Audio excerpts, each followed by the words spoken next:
Hello दोस्तों, नमस्कार और हैप्पी भाई दूज। हम जानेंगे कि भाई दूज क्यों मनाया जाता है और कब मनाया जाता है। फागुन की मास कृष्ण पक्ष की द्वितीय तिथि को भाई दूज मनाया जाता है और इस साल में 2 बार आता है, दिवाली के बाद भी और होली के बाद भी। आज का दिन बड़ा ही महत्वपूर्ण दिन है उन बहनों के लिए जो अपने भाई से बहुत ही प्यार करती हैं और बहुत ही स्नेह करती हैं। जैसा कि आप सभी को पता होगा कि आज 27 मार्च है और आज के दिन भाई दूज है, तो हम जानेंगे कि भाई दूज इतना महत्वपूर्ण क्यों है। कि आज के दिन बहनें अपने भाई के लिए व्रत करती हैं और तब तक जब तक भाई को वो तिलक ना कर दें अपने मुंह में दाने का एक निवाला भी नहीं लेती। तो जो भी अपनी बहनें भाई को बहुत प्यार करती हैं, बहुत स्नेह करती हैं, वैसे तो सभी बहनें प्यार करती हैं, मगर कुछ होती है गुस्से, तो वो आज के दिन व्रत जरूर करें।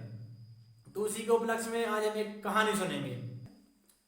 एक गांव में एक माँ रहती थी, उनकी एक पुत्र एक पुत्री थी। जब बहन की शादी हो जाती है तो कुछ दिनों बाद भाई दूज का त्योहार आता है। होली के बाद जब भाई दूज आता है तो भैया बोलता है कि माँ और मैं अपने बहन के घर जाना चाहता हूँ और अपनी बहन के घर जाकर भाई दूज का त्यौहार मनाना चाहता हूँ। तो जब वो जाता है रास्ते में, तो रास्ते में एक नदी मिलती है भाई को। तो नदी बोलती है कि मैं तुम्हारा काल हूँ। तो भाई विनती करता है, हे माते मुझे अभी जाने दो, मैं बहन के घर से लौट कर आऊँगा, तब आप मुझे मेरा काल बन जाना, तब आप मुझे खा लेना। तब इतना सुनकर नदी बोलती है ठीक है। उसके बाद जब थोड़े और आगे जाते हैं तब उसको एक शेर मिलता है। वो शेर भी सेम कहता है कि मैं आपका काल हूँ और मैं आपको खा जाऊँगा। तब भी भाई को बड़ी विनती से कहता है, ये शेर महाराज मुझे अभी जाने दीजिए, जब मैं लौट कर आऊँगा तो आप मुझे खा लेना।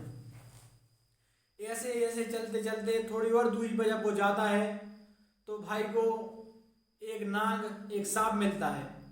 तब वही भी सेम बात बोलता है कि मैं आपका काल हूँ और मैं आपको खा लूँगा। तब वो कहता है, हे नाग देवता मुझे अभी जाने दो, जब मैं लौट कर आऊँगा तब आप मुझे डस लेना, आप मुझे खा लेना। ऐसे ऐसे जब वो जाता है तो देखता है कि बहन के गांव में पहुंच गया है। जब गांव पहुंचता है बड़ी हर्ष और खुशी और उल्लास के साथ वो बहुत खुश होता है और बहन के द्वारे पर पहुंच जाता है। जब वो पहुंचता है तो बहन धागे से कुछ बना रही होती है, धागा टूट जाता है। तो ऐसा हिंदू मान्यताओं के और परंपराओं के अनुसार ऐसा माना जाता है, जब किसी बहन का एक भाई हो और धागा टूट जाए, जब तक वो जुड़ ना जाए जब तक बहन मुंह नहीं बोलती। भाई ने आवाज़ दी 1 या 2 बार, मगर बहन ने कुछ नहीं कहा। तब भाई को लगा कि मैं गरीब हूँ इसलिए बहन ने मुझे जवाब नहीं दिया, तो मुझे यहाँ आना ही चाहिए था, मैं घर जाता हूँ वापस।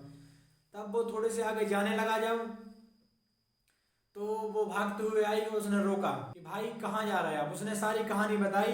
उसके बाद वो बहन को बोला कि बहन आज भाई दूज है और मैं आपके घर आया हूँ, मुझे बहुत भूख लग रही है, मुझे आप खिलाइए कुछ। अब वो बहन बहुत मासूम बहुत भोली थी।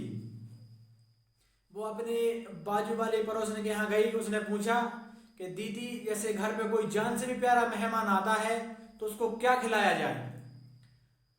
तो ऐसे ही पड़ोसन मजाक मजाक में बोल देती है कि तेल का चौका लगाइए और घी में चावल पकाइए, यही हम अपनी जान से प्यारे को खिलाते हैं। तो वो बहुत मासूम थी, वो मुझकी मजाक नहीं समझ पाती है।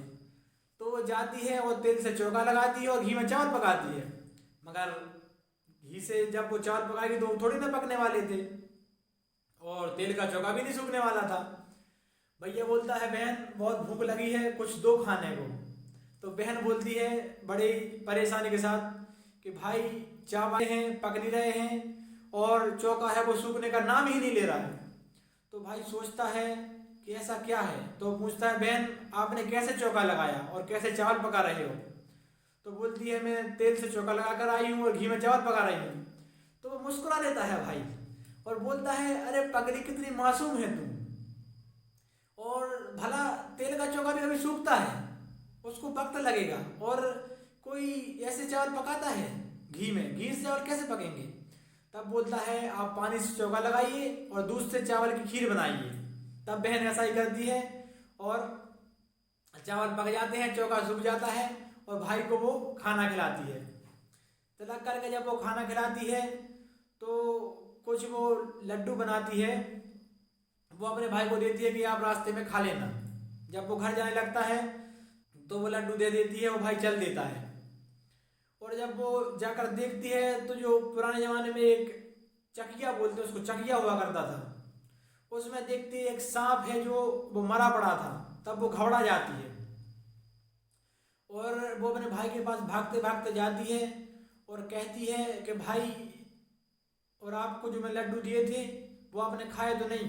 तो भाई एक पेड़ की छांव की तरह बैठा होता है और बोलता है नहीं बहन, मैंने पेड़ के ऊपर टांग दिए हैं और अभी नहीं खाए। तो बोलती है कि उसको नहीं खाना और मैंने जो चकिया था उसमें एक सांप मार डाला था, हो सकता है जहर हो। तो वो कहता है ठीक है।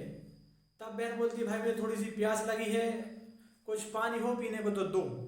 तो भाई बोलता है थोड़ी सी आगे एक नदी है, मैं वहाँ से जाके पानी लाता हूँ और फिर आपको पानी देता हूँ। तो बहन बोलती है नहीं भाई, आप बहुत हारे थके हो और मैं पानी भर कर लाती हूँ।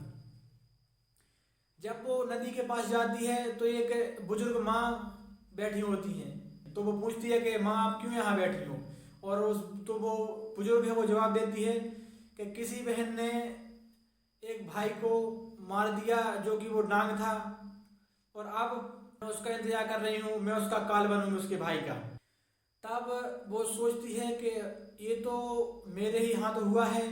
तब वो पूछती है कि नहीं माता, ऐसा नहीं करना और मेरे भाई के प्राण बख्श दो, मैं जो कहोगी आप मैं वो करूँगी। तब माता बोलती है कि तुझे कुछ ऐसा करना होगा जो तेरे भाई को बचा सके, कि जो कोई बोले उसका उल्टा करना और उल्टा बोलना, और अपने भाई को जब तक उसकी शादी नहीं हो जाए गाली दे के बात करना, और कुछ भी हो भाई के साथ उसके पहले आप करना, क्योंकि जो भी काल आएगा वो पहले आपसे गुजरेगा, और जबकि आपके भाई की मृत्यु होनी है तो वो आप उसकी रक्षा कर सकते हो। तो वो ऐसे कहती ठीक है, जब तक उसकी शादी नहीं होती मैं हर चीज़ उल्टा करूँगी। जब वो भाई के पास जाती है तो भाई को गाली दे के बोलती है ये है पानी। जब वो लोग घर जाते हैं तब बहन सांप के लिए दूध ले लेती है, शेर के लिए मांस का टुकड़ा ले लेती है और नदी के लिए एक चुनरी ले लेती है। तब उसको सांप मिलता है तो वो दूध पिला देती है, शेर मिलता है तो उसको मांस खिला देती है, और नदी मिलती है तो उसको चुनरी दे देती है। ऐसे ऐसे करके वो घर पहुंच जाती है और भाई के रिश्ते वाले आते हैं। तो वो गाली देके बोलती है कि उसकी क्यों शादी करनी है, और मेरी तो शादी पहले होगी, मैं फिर भी शादी करूंगी। तो वो लोग कहते हैं कि अरे ऐसे ही है और कुछ नहीं, बहन है, हंसी मजाक में बोल दिया होगा। ऐसे ऐसे जब उसके देखने वाले आते हैं, पक्के करने वाले आते हैं, तो वो ऐसे सेम हर बात को आगे लेती है वो। और जब बारात जाती है तो बोलती है इसकी क्यों बारात ले जानी, गाली दे के बोलती है मैं जाऊंगी पहले। तो वो जाती है आगे और फिर उसकी बारात जाती है, और जब घर पे डोली आती है लड़की की, उसकी बहू की, उसकी भाभी की, तब जो प्रोग्राम होता है घर का वो नियम पहले होते हैं, तो बोलती है इसके क्यों करना है, पहले मैं करूंगी अपनी, और मैं बड़ी हूँ। तो जैसे कि बताया मैंने, वो भाई की रक्षा के लिए सब कर रही थी, लेकिन घर वाले उससे तंग आ जाते हैं, उस पर गुस्सा करने लगती हैं। तब जो लास्ट का प्रोग्राम होता है तब वो बोलती है कि नहीं, भाभी के साथ ये नहीं सोएगा, मैं सोऊंगी। तब गांव वाले कुछ इसका उपाय निकालते, तो कहते हैं ठीक है पर्दा लगा दो, और एक तरफ वे लोग सो जाएंगे, एक तरफ बहन सो जाएगी। तब ऐसा ही होता है, और घर में एक नाग आता है उसको डसने के लिए। तब बहन उसको पकड़ के टोकरी में डाल देती है और सो जाती है। इतने में माँ अगर देखती है कि लोग सोए हुए हैं, सबको घर से जल्दी विदा कर दे, इससे वरना वो उठेगी बहन और फिर गालियां देगी। तो माँ सबको विदा कर देती है, और फिर जब बहन उठती है तो वो देखती है कि माँ सबको बुलाओ और आपने क्यों विदा कर दिया। तब वो माँ सबको बुलाती है, फिर सब कहानी रियल बताती है। वो कहती है मैंने अपने भाई के प्राणों के लिए, उसकी रक्षा करने के लिए मैंने ये सब किया है, ये पागल जैसी हरकतें की हैं, इसलिए मुझे सब क्षमा करें, और मैं अपने भाई की रक्षा करना चाहती थी। तो इसी उपलक्ष्य में ये व्रत मनाया जाता है। बहनें अपने भाई की दीर्घायु के लिए और अपने भाई की लंबी उम्र के लिए ये व्रत करती हैं, और आज का दिन बड़ा ही शुभ माना जाता है उन बहनों के लिए, उन भाइयों के लिए जो अपने बहन भाइयों से बहुत प्यार करते हैं। तो अगर आपको ये स्टोरी अच्छी लगी हो तो लाइक करें, सब्सक्राइब करें, और जो अपनी बहनें अपने भाई से बहुत प्यार करती हैं वो भी अपने भाइयों के लिए। और अगर कुछ सुझाव हो तो कमेंट करें, और अगर अच्छा लगा हो तब भी कमेंट करें और हमें राय दें। हम इस तरह की वीडियो आपको बनाते रहते हैं, आपको बताते रहते हैं। आपने देखा अपना चैनल कुमार सोनू, और वीडियो देखने के लिए धन्यवाद। आपका दिन शुभ हो। हैप्पी भाई दूज।